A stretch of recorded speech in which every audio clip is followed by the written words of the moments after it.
like you playing today? What's happening is Adam Blair out of his game? No, not as yet. We'll give him as late as possible to get a chance to be right for tomorrow night. So we'll make a decision on that tomorrow. What do you think though at the moment? Yeah, he's a lot better this morning, so hopeful. If he doesn't make it, does Lewis come in? At this stage, that's what we're looking at, yeah. Final session, does it have much of an impact as far as the build-up? No, I think we'll be okay in that sense. It's always nice to have them out there, but everyone's pretty clear about what they need to do, so I don't think it'll be a problem. I think you've got 13 guys who were from your 17 from the Four Nations final. Is that continuity going to help, given the short preparation for this game?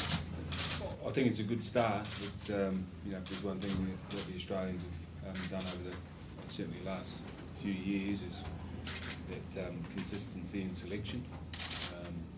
13 Queenslanders in the side, and they play together over a 6-week period during the middle of the year, and we're trying to do the same thing, keep that selection process pretty consistent.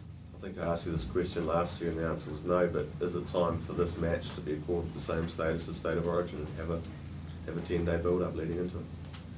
Again, I don't think that's something for that I can answer. I think it's at the moment, the calendar's pretty crammed pack as it is, and it'd be nice to be given that opportunity to prepare that way, but we haven't, and we're just doing the best we can. Respecting opportunities to countries. Always been. I just think the fact that over the last 5 or so years that we've been more competitive. So that's I think it's right up there.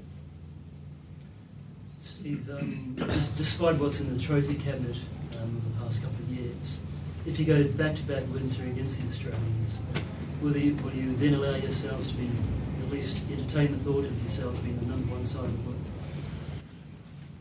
Well, again, it's from our point of view, it's a matter of making sure that we get that right tomorrow night. Again, we feel if we get our jobs done tomorrow night and we're clear about what we need to do, we give ourselves a great opportunity against Australia. And as they've said, we've heard we've got some players who are playing in good form at the minute. But again, we need to make sure we go out there tomorrow and do it tomorrow night. Steve, you can identify any reason that you can see why Australia has had such a dominance in these mid-season tests as opposed to the end of season sort of tournament? Yeah, as I mentioned earlier, I think their consistency in selection. They're 13 guys who pull on Queensland jumper. They've probably been together for 5 or 6 years, and so when they come into camp, I think things work for them a little bit easier. You get 4 days to prepare for a test match. When you've got that that closeness where they work together and know each other's game, I think that helps. And we're trying to get that, or working towards that. And as we've already mentioned, I think we're slowly getting there. I mean, what is it for you when you go out there? Yeah, well, again, it's exactly what Darren has said. I think it's a great opportunity. I know, out on the field, we'll be certainly battling hard against each other, but again, we're celebrating something which we done together, back in the day. We fought alongside each other, so which is, really important for us, and it means a great deal. And, we've got 250 people coming from Christchurch, flying over from Christchurch to watch the game, and they've all been affected by the earthquake.